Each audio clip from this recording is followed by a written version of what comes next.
여러분들이 살고 싶은 집은 어디세요? 권력의 정점에 있는 사람들이라든지 아니면 정말 돈이 많은 그런 사람들은 어떤 집에서 살까 굉장히 궁금하단 말이죠. 자, 그렇다면 사람의 집도 이렇게 어리어리하고 궁금한데 하나님께서 사시는 집은 얼마나 대단하겠습니까? 할렐루야! 오늘은 하나님께서 사시는 집, 이 성막, 성전에 대해서 같이 살펴보고 은혜를 나눴으면 좋겠다 싶습니다. 성막과 성전은 그렇다면 무엇입니까? 첫 번째로 한번 따라하겠습니다. 말씀 순종의 결과입니다. 출애굽기는 총 40장입니다. 우리에게는 사실 시내산에 도착하기 전인 1장에서 18장까지의 내용이 많이 익숙하죠. 모세 선생님을 부르시는 장면, 또 완악한 그 파라오를 하나님께서 애굽에 10가지 재앙을 내리셔서 심판하시는 그런 장면, 아니면 또 광야에 나와서 거기서 만나와 메추라기로 우리 하나님께서 먹이시고 반석에서 물이 터져 나오는 그런 장면들 주목하지 않습니까? 그런데 출애굽기의 전반에 있는 이 18장까지의 내용보다 그 후반의 내용이 중요하다라고 볼 수 있습니다. 그럼 이 후반의 내용은 대체 뭐가 있느냐? 크게 두 가지입니다. 바로 시내산에 도착했던 이스라엘 백성들에게 하나님께서는 모세 선생님을 통하여서 두 가지 선물을 주시거든요. 첫 번째는 따라하겠습니다. 율법, 십계명이라고 하는 이 율법을 주셨고, 또 하나는 따라합니다. 성막, 하나님의 집인 이 바로 이 성막, 나중에는 성전이 되죠. 그래서 성막과 성전은 같은 것으로 봐도 무방하겠습니다. 그 중에서 특별히 이 성막, 성전에 대한 내용들 25장에서 40장까지에 걸쳐서 이렇게 기록되어 있어요. 25장에서 31장까지는 성막 건축의 청사진을 담고 있고, 35장에서 40장은 실제 성막을 건축하는 장면이 기록되어 있고, 그리고 출애굽기 내용 중 상당히 긴 내용이 이 성막에 이렇게 기록되어 있는 것입니다. 하나님께서는 모세 선생님에게 성막을 지으라고 명령하셨습니다. 하나님께서는 성막의 모양과 만드는 법까지 자세하게 알려주셨고요. 성경은 모세 선생님이 하나님께서 일러주신 그 식양과 그 말씀 그대로 성막을 완성하셨다라는 얘기를 출애굽기 39장에만 해도 무려 6번을 반복해서 얘기를 하고 있어요. 여호와께서 모세에게 명령하신 대로 하였더라. 하나님께서 모세 선생님에게 하신 그 말씀 그대로 실현되어져 있는, 순종되어져 있는 집이 뭐라는 것입니까? 성막이고 성전이다, 그 말입니다. 그래서 이 성막이 얼마나 그렇다면 영광스러운가. 이 성막에 대해서 성경은 이렇게 얘기하고 있습니다. 34절에서 35절 같이 한번 읽어볼까요? 구름이 회막에 덮이고 여호와의 영광이 성막에 충만하며 모세가 회막에 들어갈 수 없었으니 이는 구름이 회막 위에 덮이고 여호와의 영광이 성막에 충만함이었으며. 아멘. 하나님의 말씀에 그대로 순종했더니 그 영광과 그 아름다움이 심히 크더라는 것입니다.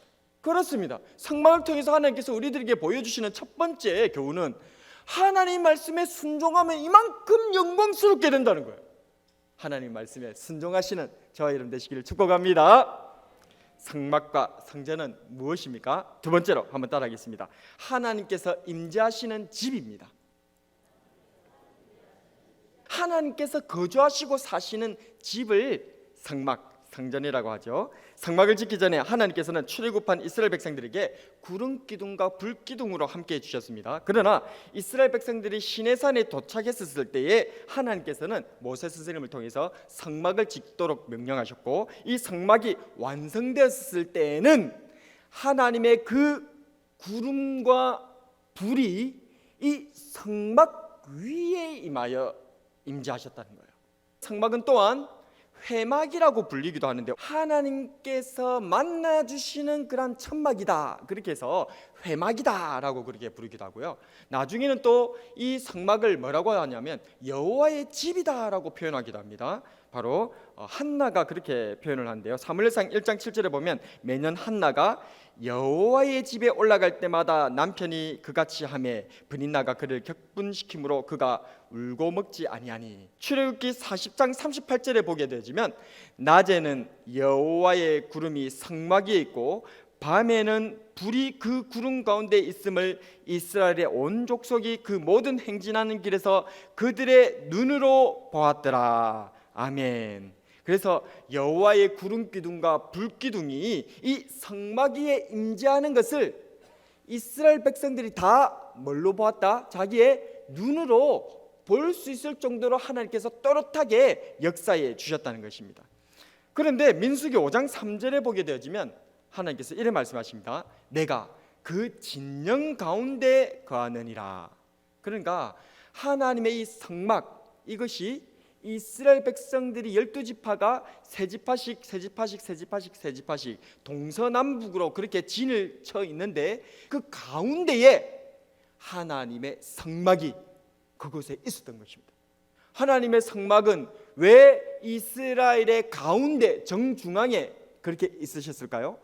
그것은 바로 하나님께서 이스라엘 백성들이 어디에 있든지 하나님을 볼 수 있도록, 내가 너희들을 떠나지 아니하고 내가 너희들과 함께 있다, 하나님의 임재하심을 이스라엘 백성들이 믿음이 약하니까 그 눈으로 실제로 볼 수 있도록 하기 위하여서 하나님께서는 이 성막에 거주하시며 그 성막을 이스라엘 징 한가운데에 그렇게 두셨다는 것입니다.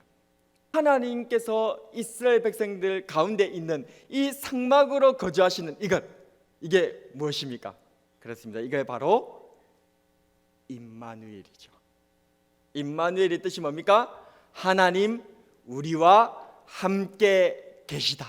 그러니까 이 성막이 존재하는 그 의미가 바로 임마누엘을 우리들에게 설명하고 있었다는 것이죠. 그래서 임마누엘 사건을 가장 잘 보여준 것이 바로 우리 예수님께서 이 땅에 오신 성육신 장면입니다. 예수님께서는 말씀이 육신이 되어 우리 가운데 오신 분이십니다. 이 말씀이 육신이 되어 우리 가운데 오셨다, 이 말이 무슨 말이냐? 하나님의 말씀을 그대로 순종한 집은 성막이라고 부르는 거고, 하나님의 말씀을 그대로 순종한 사람은 뭐라고 부르는 거예요? 예수님이라 부릅니다, 그 말입니다. 아멘. 그게 바로 말씀이 육신이 되어 우리 가운데 오셨다, 그 말의 뜻이지요. 이러한 예수님의 별명이 뭐였습니까? 바로 네 글자 임마누엘이죠. 마태복음 1장 23절에 보라, 처녀가 잉태하여 아들을 낳을 것이요 그의 이름은 임마누엘이라 하리라 하셨으니 이를 번역한즉 하나님이 우리와 함께 계시다 함이라. 아멘. 이처럼 우리에게 찾아와 함께 해주신 예수님께서는 부활 성천하시면서도 다시금 약속해 주셨습니다. 마태복음 28장 20절에 보면 볼지어다 내가 세상 끝날까지 너희와 항상 함께 있으리라. 이런 예수님께서 바로 진짜 성전이시다는 것을 우리들에게 밝혀주셨어요. 요한복음 2장 19절에서 21절에 보게 되면 예수께서 대답하여 이르시되 너희가 이 성전을 헐라 내가 사흘 동안에 일으키리라. 유대인들이 이르되 이 성전은 46년 동안에 지었거늘 네가 3일 동안에 일으키겠느냐 하더라. 그러나 예수는 성전된 자기 육체를 가르쳐 말씀하신 것이라.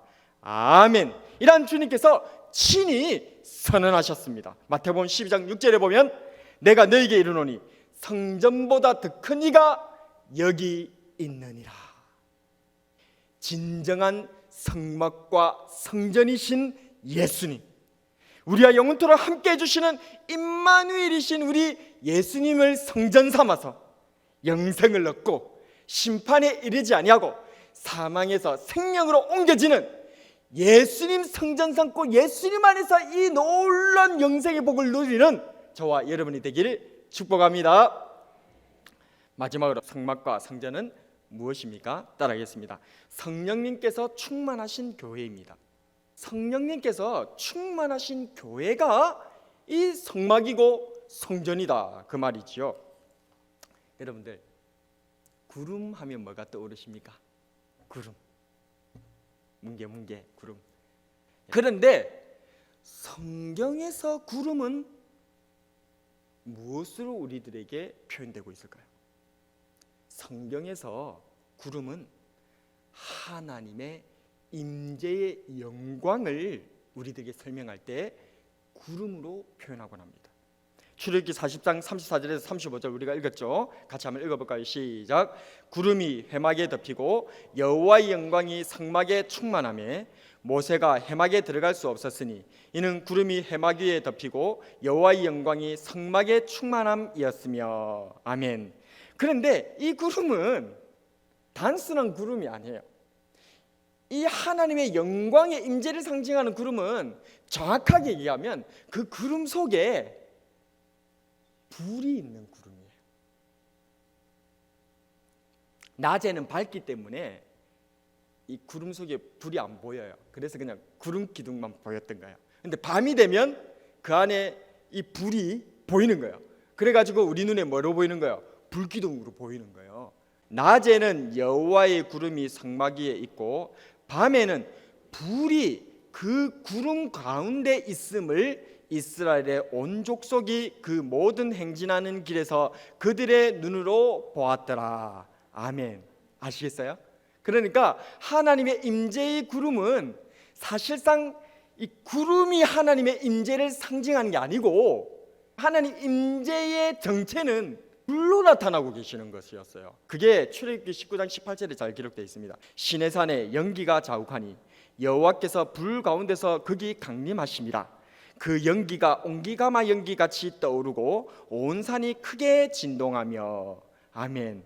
즉 하나님께서 임재하실 때 나타나는 구름은 구름 자체가 하나님 임재의 상징이 아니라 이 불이야말로 하나님의 임재의 상징이다 그 말입니다. 이 불로 하나님께서 임하시니까 그 강력한 불 때문에 연기가 치솟고 또 수증기가 나타나면서 감히 하나님 앞에 낮에는 그것이 연기로 가득 차가지고 아 하나님께서 오셨구나 이렇게 생각되는 거고 밤에는 그 불이 보이는 거예요. 이제 어두우니까. 그래서 불기둥이 나타난다 그 말씀이죠. 그렇습니다. 하나님께서는 불로서 임재하셨습니다. 창세기 15장에서는 타는 횃불로 아브라함에게 나타나셨고 출애굽기 3장에서는 불꽃 떨기나무에서 모세 선생님이 나타나셨고 출애굽기 9장에서는 하늘에서 내리는 그러한 유황과 불덩이로 나타나셨고 또 레위기 9장에서는 제단의 제물을 사르는 불로 모세와 아론과 백성들에게 나타나셨고 열왕기상 18장에는 우리가 잘 아는 바로 바알과 아세라 우상 숭배를 꾸짖는 하늘의 불로서 그 제단에 물들을 싹 핥아버리시고 하나님께서 불로 나타나셨다는 것 우리는 기억하고 있습니다. 그렇습니다. 하나님께서는 불로서 나타나시고 불로 임재하시는 분이신 것입니다. 이러한 우리 하나님께서 성막 위에도 뭘로 나타나신 거예요? 불기둥으로 거기 나타나시는 거예요. 그래서 그 불기둥 나타나시는데 낮에는 그 연기와 수증기로 인해서 구름기둥으로 보이는 거고 밤에는 어두워서 불기둥으로 보이는 거예요. 그래서 이 하나님의 임재의 상징인 이 불기둥이 과거에는 바로 이 성막과 성전에 하나님께서 임재하신다, 이곳에 함께 하신다는 그러한 강력한 상징으로서 우리들에게 나타내 보여주셨다는 것입니다. 그런데 이러한 불로서 성막 위에 임재하셨던 우리 하나님께서는 신약이 되어져서 오순절날에 임하셨을 때도 동일하게 우리들 가운데 나타나셨습니다. 그러나 과거에는 하나의 불기둥으로 성막 위에 임재하셨던 우리 하나님께서는 오순절 때는 불의 혀처럼 갈라지는 것으로 우리 눈에 나타나셨다는 거예요. 여기서 중요한 것은 포인트는 바로 하나님의 불이 임하셨는데 그 불이 불의 혀처럼 갈라져서 각 사람의 머리 위에 임했다는 거예요. 사도행전 2장 1절에 4절에 보면 오순절날이 이미 이르매 그들이 다 같이 한 곳에 모였더니 호련히 하늘로부터 급하고 강한 바람 같은 소리가 있어 그들이 앉은 온 집에 가득하며 마치 불의 혀처럼 갈라지는 것들이 그들에게 보여 각 사람 위에 하나씩 임하여 있더니 그들이 다 성령의 충만함을 받고 성령이 말하게 하심을 따라 다른 언어들로 말하기를 시작하니라. 아멘. 과거에는 건물에 임하셨던 그 하나님의 성령께서 이제는 예수님을 구주로 영접한 한 사람 한 사람의 머리 위에 각각 갈라져 임하게 되셨다는 것입니다. 예수를 믿는 한 사람 한 사람으로 모인 교회에 우리 하나님의 성령께서 임하시는 줄로 믿으시기를 바랍니다. 참 성전이신 예수님께서 성령님으로 우리 위에 임하셔서 우리를 성전 삼으시는 줄로 믿으시기를 바랍니다. 말씀을 정리하겠습니다. 하나님께서는 소멸하는 불이십니다. 죄와 우상과 불순종을 태워서 우리로 정결케 만드시는 소멸하는 불이세요. 불이신 하나님께서 과거 성막과 성전 위에 임재하셨고 이제 예수님을 믿는 우리 각 사람의 머리 위에 임재하시는 줄로 믿습니다. 성막이 말씀 그대로 순종한 집인 것처럼 우리도 하나님 말씀에 순종합시다.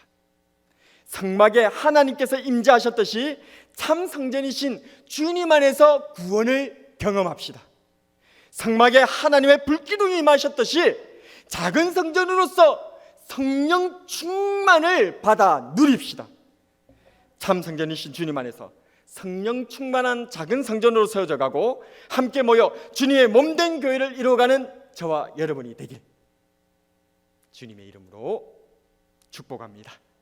오늘의 한 줄 설교 요약: 말씀 순종, 예수 중심, 성령 충만한 교회 되자.